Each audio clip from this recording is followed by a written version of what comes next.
예, 반갑습니다. 얼마 전에 우리 이 교육부에서 발표한 걸 보니까 한국인의 40%가 1년에 단 한 권의 책도 읽지 않았다고 그럽니다. 지금 가슴이 뜨끔하신 분들 지금 많으시죠? 그런데 1년에 책을 한 권도 안 읽어도 좋아요. 어디에선가, 여기뿐만 아니고 강의를 들으세요.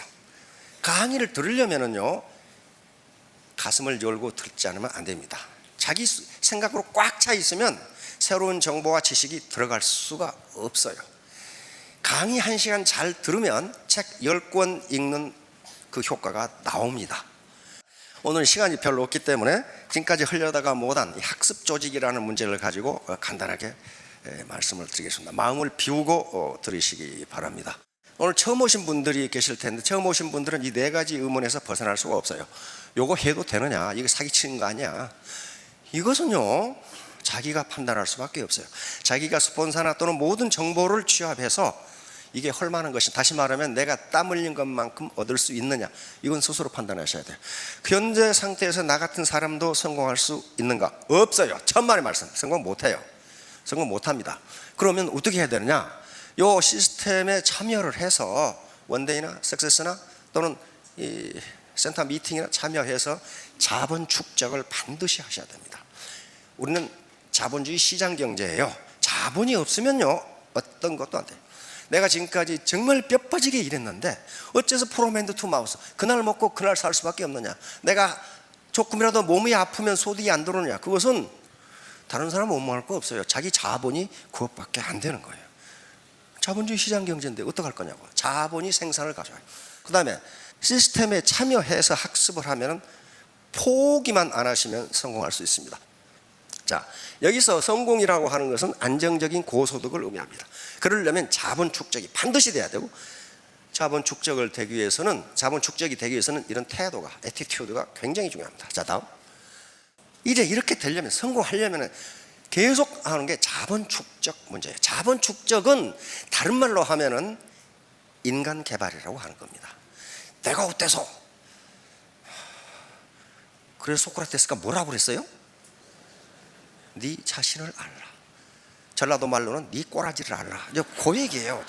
전라도 말이 좀 과격해요. 과격해. 근데 알아듣기는 쉬워. 네 꼬라지를 알아라, 그 말이거든. 자, 자본 축적이 이루어지지 않으면요 우리는 자본주의 시장 경제이기 때문에 고소득을 올릴 수 없어요. 그걸 내가 그냥 그렇게 이야기하는 거냐? 그렇지가 않아요. 자, 다음. 우리 정주영 회장님 모르시는 분 안 계시죠? 네, 울산대학에 가면 정주영 학이 있습니다. 정주영이라는 인물이 어떻게 성공할 수 있었는지 그 비법을 배우는 정주영 학이 있어요. 저쪽 대구 영남대학에 가면 최부자 학이 있습니다. 최부자 들어보셨죠? 예. 부자 3대 가기 어렵다는데 최부자는 무려 13대를 부자로 살았어요. 그래서 그건 연구할 만한 가치가 있어요. 그분은 13대 부자가 될 만한 그런 교훈이 있어요. 그래서 최부자 학을 하는 거거든. 자, 정주영 회장님 요 말씀은 1980년대 정주영 회장님이 초등학교에 강사로 가셨어. 근데 어떤 초등학교 학생 어린이가 갑자기 뜬금없는 질문을 했어. 할아버지는 부자라는데 어떻게 부자가 됐어요? 이렇게 물어봤단 말이에요. 근데 이 정주영 회장님 답변이에요. 이게 높은 산을 오를 때에는 정상만 바라보며 올라가면 안 돼요. 자, 임페리얼 10억 받았다가 하니까 임페리얼이 왔다 갔다 하시죠. 거기만 바라보면 안 된다는 거예요. 자, 왜 그래요? 산 꼭대기를 자꾸 쳐다보면 저 높은 데까지 어떻게 올라가나라는 불안감이 앞서게 되지요. 그러나 한 발자국 한 발자국 꾸준히 올라가다 보면 어느새 산 정상에 오르게 되지요. 부자가 되는 건 바로 등산과 같은 것입니다. 나도 처음부터 큰 부자가 되겠다는 생각을 한 적은 없어요. 그냥 열심히 일하고 그때그때 최선을 다했죠. 그러다 보니 어느새 부자가 되어 있었지요.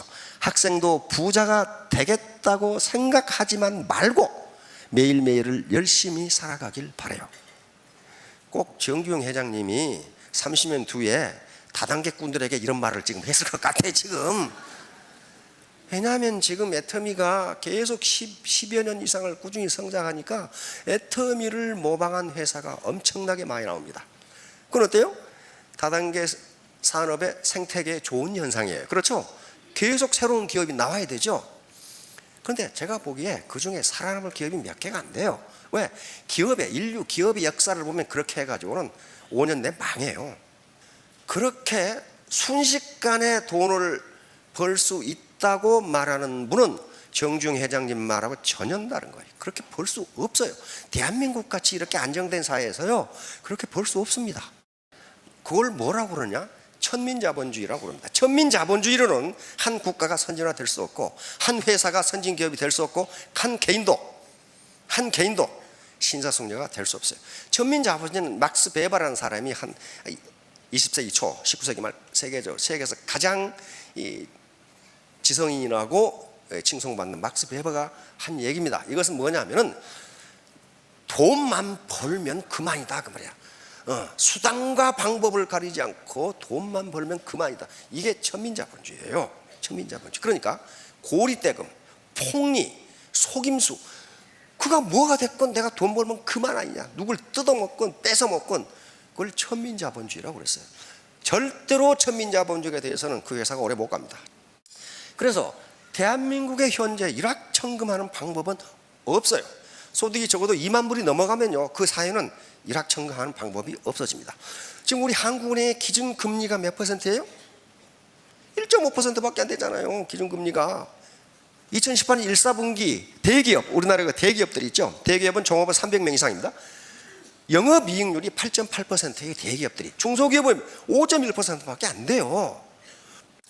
자, 유엔은 매년 그 나라 인간 개발 지수를 발표합니다.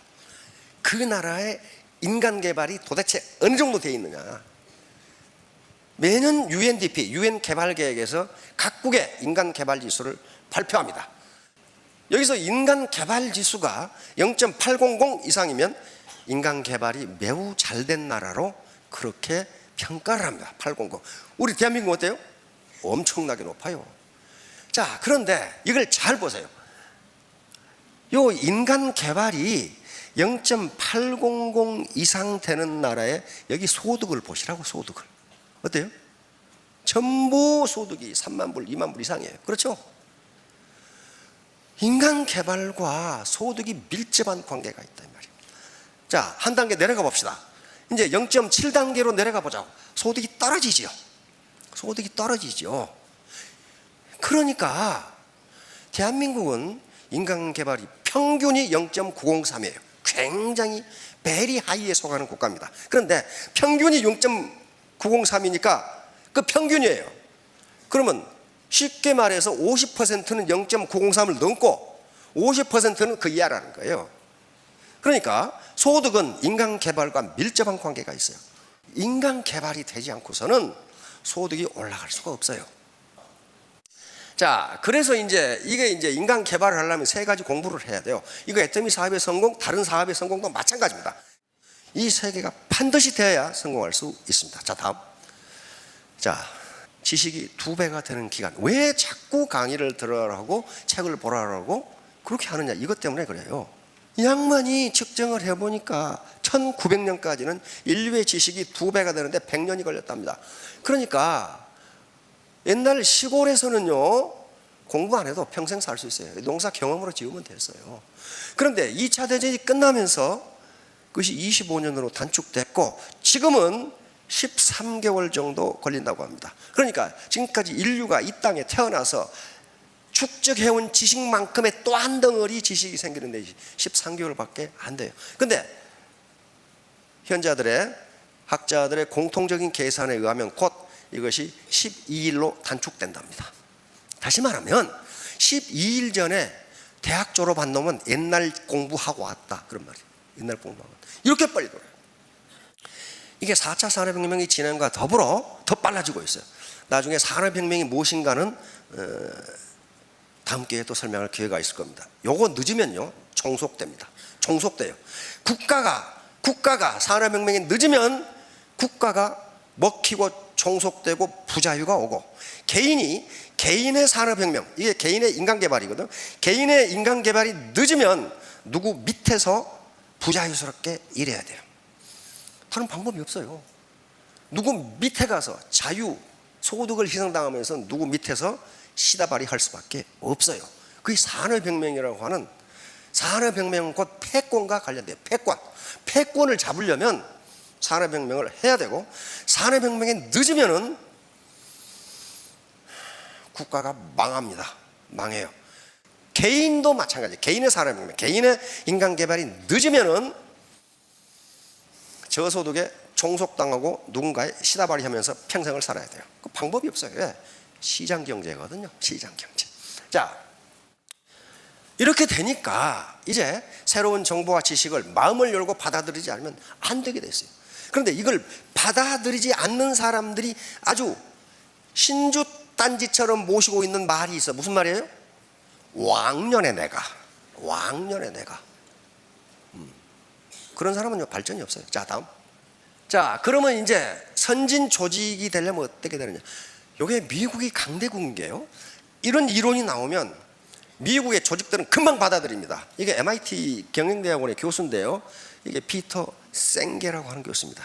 20세기의 가장 중요한 책 중에 하나로 선정된 책인데, 학습 조직이에요. 현대 조직은 학습 조직이 되지 않으면 살아남기 힘들다예요. 살아남기 힘들다.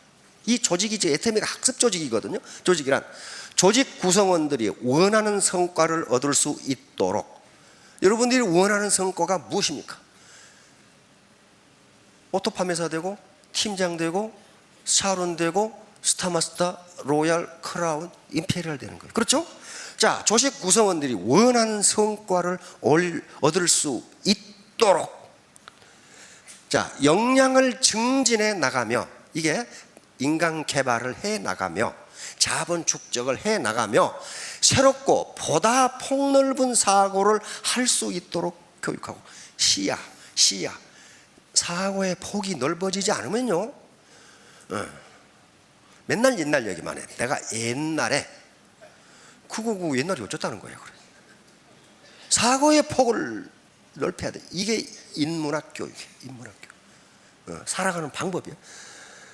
구성원들이 영감을 공유하도록 하며, 구성원들이 조직 전체를 이해할 수 있도록, 나 말고 조직 전체를 이해할 수 있도록 지속적으로 학습해 나가는 조직이다. 그러면서 이 책을 발간하게 됩니다. 자, 다음. 왜 삼성이 초인류 기업이냐? 이걸 즉각 받아들여서 삼성을 학습 조직으로 변환시켰어요. 삼성이 이렇게 정해놨어요. 격변하는 외부 환경에 대처하고 조직의 내적 성장 능력을 극대화하기 위해 조직의 전 구성원이 끊임없이 새로운 지식을 창조, 습득, 전파하고, 이런 활동 속에서 일정한 노력의 결과를 산출해내며 이에 대한 비판적 분석과 성찰적 종합을 통해 조직의 당면 문제 해결이나 미래의 비전 및 경영 전략을 체계적으로 정립하는 조직. 그런데 이 말이 무슨 말이야? 간단히 말해서 학습 조직이란 조직의 전 구성원들이 끊임없이 새로운 지식을 습득하고, 습득한 지식을 공유함으로써 구성원들의 역량을 높여 조직 성과를 증진시켜 나가는 조직. 우리가 궁극적으로 학습 조직을 하는 이유는 우리 팀, 우리 라인이 빨리빨리 성장했으면 좋겠다, 그 말 아니에요. 그 말 아니에요. 그러려면은 새로운 지식과 정보를 팀 전체가 공유해야 된단 말이에요. 공유. 다 같이 가지고 있어야 돼. 자, 다음. 요 5단계는 딱 우리 애터미 단계예요. 다 그렇게 돼 있어요. 그러니까 우리가 애터미가 학습 조직이라고 하는 게 이런 거예요. 맨 처음에 뭐예요? 시스템 싱킹. 두 번째, 팀 학습. 세 번째, 개인적 숙련. 그 다음에 정신 모델, 비전. 이렇게 돼 있단 말이에요. 자, 이게 뭐냐? 자, 시스템 사고. 이게 자기만 생각하면 안 된다, 이게. 시스템 전체를 생각해야 된다. 배팅하고 뜯어먹는다, 이게 자기만 생각하는 거예요. 이게 천민자본주의거든. 천민자본주의를 배격하지 않으면 그 조직은 망한다 해요. 망한다. 나만 잘 먹고 잘 살겠다, 그렇게 되지 않아요. 자, 다음. 장님 코끼리 만지기라는 게 시스템 사고예요. 자기가 만져본 것이 전부라고 생각하지 말라는 거야. 자, 다음. 합성 오류. 이것도 시스템 사고 중에 하나입니다. 나한테는 좋은 것처럼 생각되지만은 시스템 전체 모든 사람이 그렇게 하면 망한다예요. 망한다. 나 혼자 갓길로 가면 좋지만은 모든 사람들이 갓길로 다 가버리면 사고 났을 때 병원 차도 못 온다는 거예요. 자, 정신 모델. 이것은 기업 문화가 있어야 된다. 기업 문화. 우리는 애터미 문화를 계속 강조합니다. 그 말로 강조하는 것이 아니라 실제로 그렇게 한단 말이에요. 반드시 아무리 강조해도 또 안 하는 사람이 있어요. 그래야 계속 강조할 수밖에 없어요. 기업 문화가 있어야 돼. 기업 문화가 인류 보편적 가치를 벗어나지 않아야 된다는 거예요. 사회 통념에 벗어나서는 안 돼요. 그런 기업 문화가 있어야 된다. 자, 다음. 개인적 숙련. 이게 뭐냐면요, 지금까지는 20세기까지는 회사의 사원은 회사의 한 부품에 불과했어요. 회사가 잘 되기 위해서는 개인이 희생하라. 앞으로 21세기는 그렇게 되지 않는다고 생계 교수는 이야기하는 겁니다. 회사가 잘 되려면 개인이 발전하지 않으면 안 된다는 거예요. 20세기는 막 시키는 대로 해. 그러면 됐는데 21세기는 그렇게 되지 않는다요. 개인이 인적 자본을 축적해 가야 한다는 게 이런 교육을 하는 겁니다. 자, 다음. 그래서 애터미에서는 그런 말을 합니다. 회사를 이용해서 돈 벌어라. 회사를 이용해서 성장해라. 회사를 위해서 희생하지 말라. 그 개인의 성장. 근데 그게 모순인 것 같은데요. 개인이 성장하면 회사가 성장해요. 그게 생계 교수가 이미 해놓은 거예요. 그러니까 구글이나 페이스북이나 마이크로소프트나 전부 그렇게 해요. 개인들 계속 새로운 지식과 정보를 얻도록 그렇게 합니다. 그 일을 미국의 초인류 기업에서는 하고 있다, 그 말이에요. 새로운 정보와 지식. 자, 팀학습. 우리 팀학습 하죠. 팀 미팅을 계속 한단 말이야. 왜? 혼자만 알아가지고는 안 된다는 거예요. 혼자만. 자, 마지막으로 비전의 공유입니다. 비전을 공유하지 않으면 중간에 하다 그만둬요. 그만둬. 그러면 팀의 리더가 가장 중요한 일 중에 하나가 팀원들에게 비전을 심어주는 겁니다. 비전을 심어주는데 그게 공갈이라든가 허풍이라든가 돼서는 안 돼요. 팀 리더 자신이 정확한 비전을 가지고 있어야 되고 거기에 대한 신념을 가지고 있어야 돼요. 그러기 위해서 이렇게 자꾸 반복 교육을 하는 거예요. 신념이라는 게 아무렇게 생기는 게 아닙니다. 이제 결론을 시스템 참여 겸손이에요. 가장 중요한 건 시스템에 참여해야 되는데 그러기 위해서는 겸손해야 돼요. 겸손하지 않은 사람은요 전혀 참여를 안 해요. 참여 안 하면 뭐가 되느냐? 반팽이가 돼요. 난 여기 엉뚱한 소리를 해. 그런 사람은 꼭 문제를 일으켜요. 꼭 문제를 일으켜요. 그래서 겸손한 마음으로 새로운 정보와 지식을 얻어 들으면요 반드시 성공합니다. 성공이 보장이 돼요. 그러나 헛똑똑이 나 다 알아. 그런 사람은요 절대로 성공 못해요. 절대로 성공합니다. 자, 3년 후 5년 후에 모두 로얄 마스터 되시기 바랍니다. 예, 감사합니다.